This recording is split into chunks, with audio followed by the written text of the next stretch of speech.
بسم اللہ الرحمن الرحیم۔ السلام علیکم۔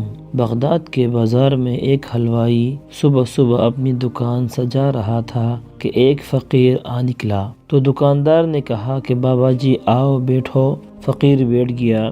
حلوائی نے گرم گرم دودھ فقیر کو پیش کیا۔ فقیر نے دودھ پی کر اللہ تعالیٰ کا شکر ادا کیا اور اس حلوائی کو کہا کہ بھائی تیرا شکریہ، یہ کہہ کر فقیر چل پڑا۔ بازار میں ایک فاحشہ عورت اپنے دوست کے ساتھ سیڑھیوں پر بیٹھ کر موسم کا لطف لے رہی تھی۔ ہلکی ہلکی بوندا باندی ہو رہی تھی۔ بازار میں کیچڑ تھا۔ فقیر اپنی موج میں بازار سے گزر رہا تھا کہ فقیر کے چلنے سے ایک چھینٹا اڑا اور فاحشہ عورت کے لباس پر گر گیا۔ جب یہ منظر فاحشہ عورت کے دوست نے دیکھا تو اسے بہت غصہ آیا، اٹھا اور فقیر کے منہ پر تھپڑ مارا اور کہا فقیر بنے پھرتے ہو، چلنے پھرنے کی تمیز نہیں۔ فقیر نے ہنس کر آسمان کی طرف دیکھا اور کہا مالک تو بھی بڑا بے نیاز ہے، کہیں سے دودھ پلواتا ہے، کہیں سے تھپڑ مرواتا ہے۔ یہ کہہ کر فقیر آگے چل پڑا۔ فاحشہ عورت چھت پر جا رہی ہوتی ہے تو اس کا پاؤں پھسلتا ہے اور زمین پر سر کے بل گر جاتی ہے۔ اس کو ایسی شدید چوٹ لگتی ہے کہ موقع پر ہی فوت ہو جاتی ہے۔ شور مچ گیا کہ فقیر نے آسمان کی طرف منہ کر کے بد دعا دی تھی، جس کی وجہ سے یہ قیمتی جان چلی گئی۔ فقیر ابھی بازار کے دوسرے کونے تک نہیں پہنچ پائے تھے کہ لوگوں نے فقیر کو پکڑ لیا اور کہا کہ فقیر بنے پھرتے ہو، حوصلہ بھی نہیں رکھتے ہو۔